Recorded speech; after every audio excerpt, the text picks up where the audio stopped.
Hey everybody, what I have in front of you right now is my next race car.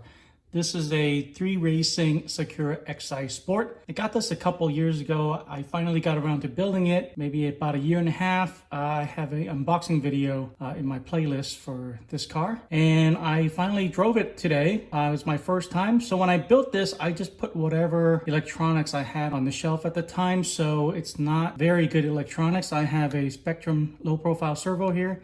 This is way too slow and way too weak for what I'm trying to accomplish.